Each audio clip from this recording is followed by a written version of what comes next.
wabarakatuh. Kami dari kelompok 11 akan menceritakan kembali Ronggeng Dukuh Paruk. Saya Rizky Hafiz, absen 27. Buku pertama akan menceritakan tentang catatan buat emak. Saya Kenza Suryatno Aulia, absen 18 akan menceritakan kembali buku kedua yang berjudul Bintang yang Bersegi Hari. Saya Aura Zalfa, absen 5 akan menceritakan kembali buku ketiga tentang Jenderal Biawala.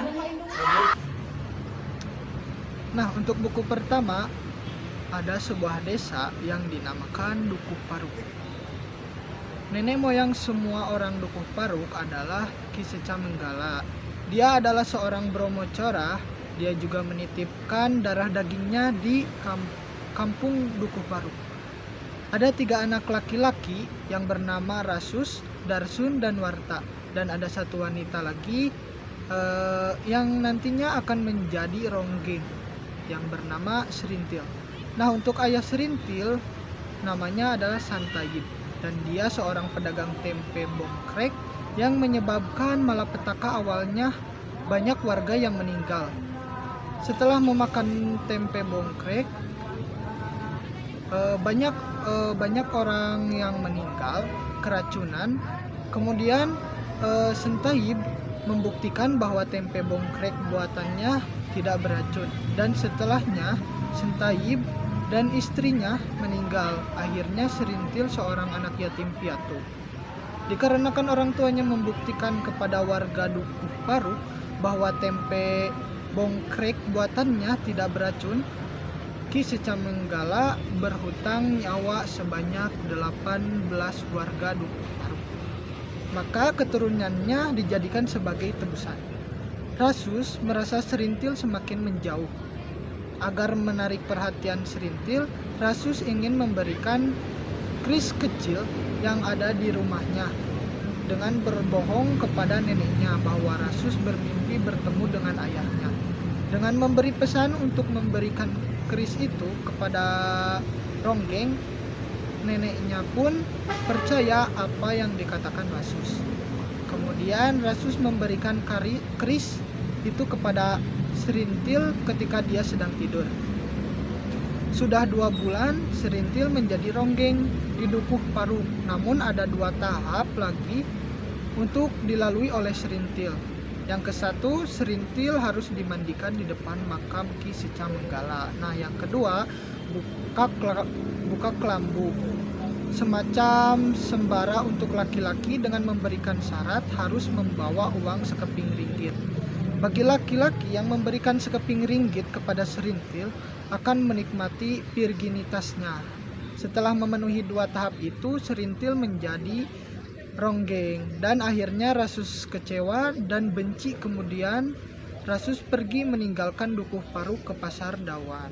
Di Pasar Dawan dia bertemu dengan Sersen Slamet, dan dia dijadikan bawahan. Kemudian dia dipercaya menjaga Dukuh Paruk karena ada perampokan.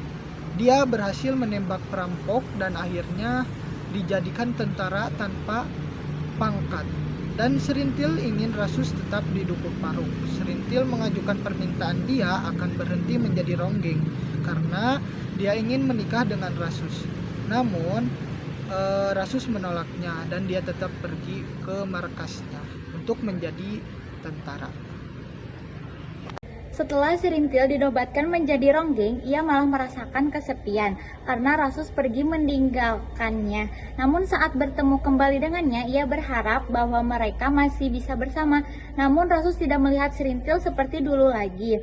Serintil melanjutkan kehidupan barunya menjadi Ronggeng yang terkenal, dan Rasus menjadi tentara dan meninggalkan masa lalunya di Dukuh Paruk. Ketika Serintil di masa kejayaannya sebagai Ronggeng, datanglah seorang pria yang bernama Bajus yang membawa pengaruh baru politik di Dukuh Paruk.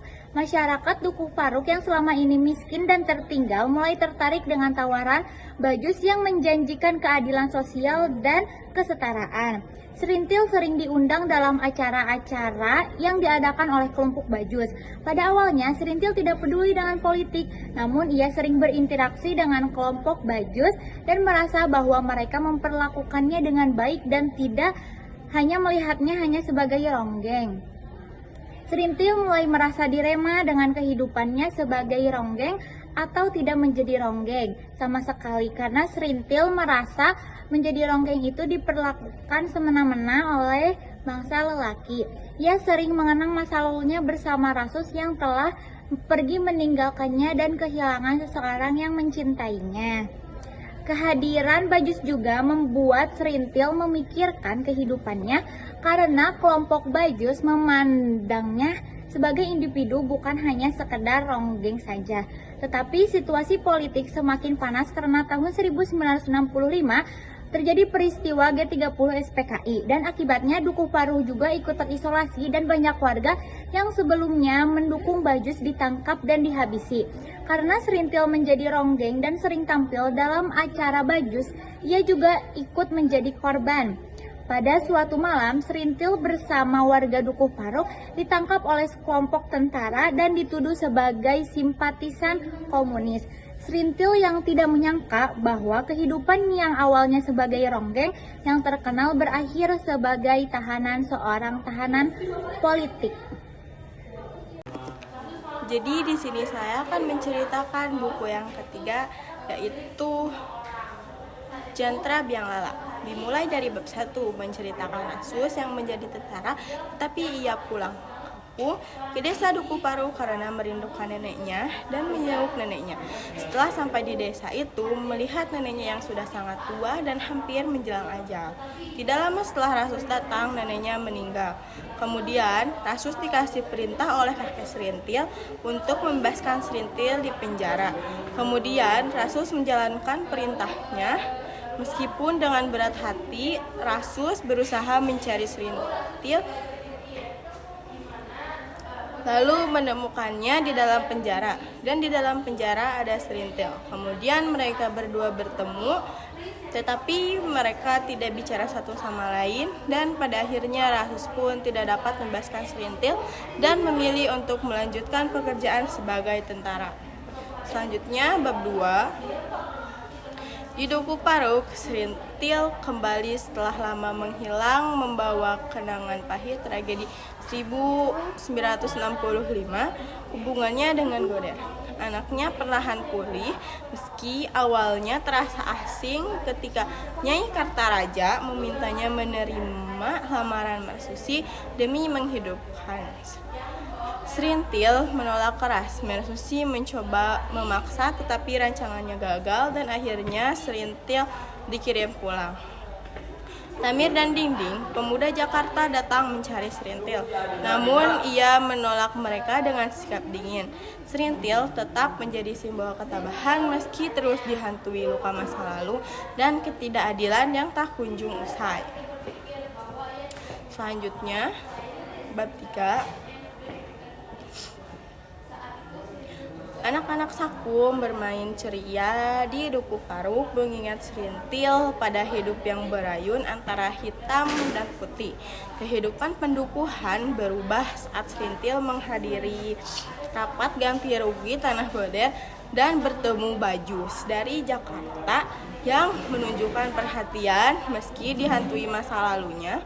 Lalu Rasus pulang saat cuti dan bertemu Serintil, menimbulkan harapan warga agar mereka bersatu meski ada cinta jarak emosional.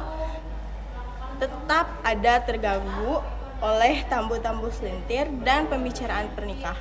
Rasus memilih pergi lebih awal, meminta Serintil dijaga dan tak kembali menjadi ronggeng. Selanjutnya bab 4. Pada tahun 1970, proyek irigasi Dukuh Paruh, sementara hubungan Serintil dengan Bajus berakhir tragis. Bajus memaksa Serintil melayani pejabat demi keuntungannya dan menghancurkannya secara mental. Serintil kembali ke Dukuh Paruh seperti mayat hidup, kehilangan jiwa dan kemanusiaannya. Lalu Rasus pulang dan menemukan Serintil dalam kondisi mengenaskan. Dengan tekad kuat ia membawa dan merawat Serintil ke rumah sakit.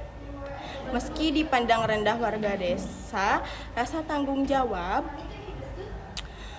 mendorongnya untuk memulihkan Serintil sekaligus membantu menemukan arah hidup yang lebih baik. Sekian dari kelompok kami. Terima kasih. Wassalamualaikum warahmatullahi wabarakatuh.